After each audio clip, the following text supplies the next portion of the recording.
বরিশালের গৌরনদী উপজেলা পর্যায়ে সকল কর্মকর্তা, বীর মুক্তিযোদ্ধা, রাজনৈতিক নেতৃবৃন্দ, শিক্ষক মণ্ডলী, এনজিও প্রতিনিধি, সাংবাদিক এবং স্থানীয় গণ্যমান্য ব্যক্তিবর্গের সাথে মতবিনিময় সভা করেছেন বরিশালের নবাগত জেলা প্রশাসক মোহাম্মদ দেলোয়ার হোসেন। শুক্রবার বিকেলে গৌরনদী উপজেলা পরিষদের হলরুমে অনুষ্ঠিত সভায় প্রধান অতিথির বক্তব্যে বরিশালের জেলা প্রশাসক মোহাম্মদ দেলোয়ার হোসেন বলেছেন, জানার চেষ্টা করছি কি সমস্যা, কি সম্ভাবনা আছে।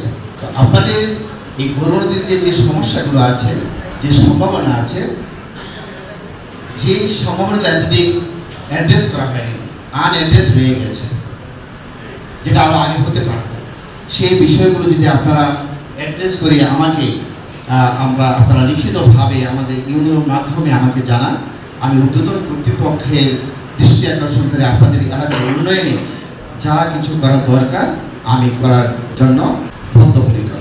গৌরনদী উপজেলা নির্বাহী অফিসার মোহাম্মদ আবু আবদুল্লাহ খানের সভাপতিত্বে সভায় বক্তব্য রাখেন বাংলাদেশ সেনাবাহিনীর মেজর ফয়সাল হক, গৌরনদী মডেল থানার officer in charge OC Mohammad Yunus Mia, উপজেলা বিএনপির আহ্বায়ক সৈয়দ সরোয়ার আলম বিপ্লব, জামায়াত ইসলামীর উপজেলা আমির মাওলানা মোহাম্মদ আলামিন, ইসলামী আন্দোলন বাংলাদেশের উপজেলা সভাপতি মোহাম্মদ মোস্তফা কামাল, উপজেলা পূজা উদযাপন পরিষদের সভাপতি দুলাল রায় দুলু, শিক্ষার্থী মিনহাজুল ইসলাম সহ অন্যান্যরা। হাসান মাহমুদের পাঠানো প্রতিবেদনে সুমন তালুকদার, স্মার্ট সংবাদ। সবাই আমাদের মাঝে উপস্থিত আছেন গৌরনদী উপজেলার সেনা ক্যাম্পের সম্মানিত কমান্ডার মেজর ফয়সাল হক।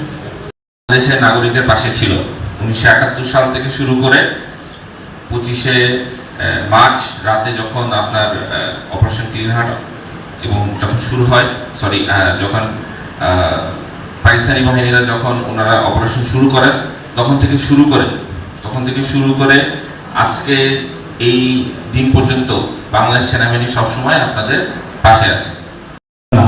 এই কারণে যে আমাদের যে বিভিন্ন যে বোতলজাত যে পানিগুলো আছে সেই পানিগুলো কিন্তু স্যারের অফিসেও ব্যবহার করেন এবং আমরা এটা ব্যবহার বন্ধ করে দিয়েছি। স্বাধীন করার জন্য 30 লক্ষ শহীদ হয়েছে, 2 লক্ষ মা বোন ইজ্জত হারিয়েছেন। আর এই একই মুক্তিযোদ্ধা 2024 সালে দেশের স্বাধীনতা রক্ষা করার জন্য, গণতন্ত্র রক্ষা করার জন্য, মানবাধিকার রক্ষা করার জন্য, ভোটার রক্ষা করার জন্য আবার একবার ঢাকা শহরে অলিতে গলিতে শহীদ মিনারে অনেক গুরুত্বপূর্ণ ভূমিকা পালন করেছি। আপনারা দেখেছেন বাংলাদেশ জামাত ইসলামীর সম্মানিত আমির ডক্টর শফিকুর রহমান সকল শহীদদের বাড়িতে পৌঁছে দিয়েছে। আমরা গৌরনদী জামাত ইসলামের পক্ষ থেকে ধর্ষাবাদ আমাদের একজন ভাই শাহাদাত বরণ করেছেন, এবার নলছির একজন আর একজন চাচ্ছি নয়। আমরা 3 জনের বাসায় গিয়ে তাদের সাথে দেখা করেছি এবং যারা আহত হয়েছেন তাদের সাথে আমরা দেখা করার চেষ্টা করেছি।